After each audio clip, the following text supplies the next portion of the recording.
السلام عليكم، مرحبا بكم في قناة مع شهد. اليوم ان شاء الله جبت لكم واحدة تقنيطة تاع تميد بنينة بنينة بنينة بنينة بنينة بزاف، ما نقدرش نوصف لكم بنتها، لازم تجربوها. انا هنا عطيت لكم اقل كمية، ونتمنى ان شاء الله تجربوها وراح تعجبكم، على بالي بلي راح تعجبكم. هنا راح نبدا لكم في الطريقة، ونتمنى ان شاء الله تجربوها وربي يزين ايامكم ويكثر فرحكم. نبدو في الطريقه. هنا عندنا كيله تاع زبده دايبه ومغليه، لازم الزبده تاعنا تغلوها مليح مليح، وتضيفوا لها كاس تاع عسل، يعني نفس الكيله تاع عسل. عسيله هذيك ما تزيدوا لها والو. ونروحوا نضيفوا 3 ملاعق تاع حليب ساخن، لازم الحليب يكون عندنا ساخن. الزبده هنا راه عندنا شويه دافيه، العسل والحليب. جربوا هاد الوصفه راح تولوا مدمنين عليها، شابه شابه شابه بزاف. هنا راح نجيب فوي ونبدا نخلط فيهم مليح مليح حتى يتجانس هذاك الزبده مع العسل ومع الحليب، نخلطهم مليح مليح. ونضيف لهم واحد الحاجه اللي راح تزيد فيها نص لهذه التقنيطه، واللي هي النوغا، باتاروم تاع النوغا.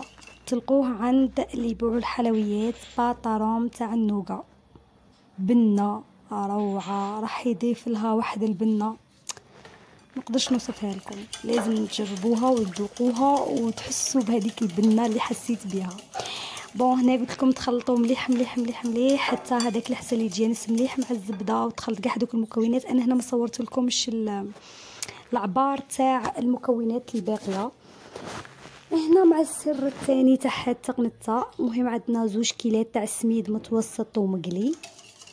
تبغوا فوروه، انا ما فورتهش، جوست قليته مليح وصاي.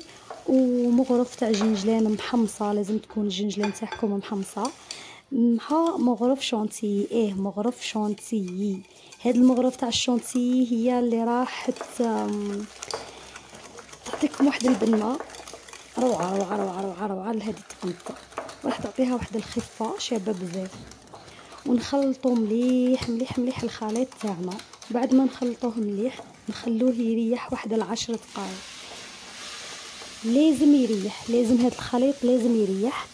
نخلوه يريح، نغطوه بكاش حاجه ونخلوه يريح واحد 10 دقائق باش هذاك السميد تاعنا يتشرب بهذيك الشونتيي ولاغوم والزبده والحسيله اللي درناها والجنجلان، تشرب كاع هذوك المكونات. خليته بجيه وغطيته. بعد ما فاتت هذيك 10 دقائق شوفوا تلقوا داك السميد يشرب كامل هذيك البنه. نروحوا نزيدوا كيله تاع كاوكاو محمص ومطحون مليح، نص كيله، نصف تاع كيله، يعني نفس الكيله اللي تخدموا بها زيدوا خدموا بالنص تاع الكيله تاع كاوكاو، ودخلوه مليح مليح في هذيك التقنيطه تاعكم البنينه.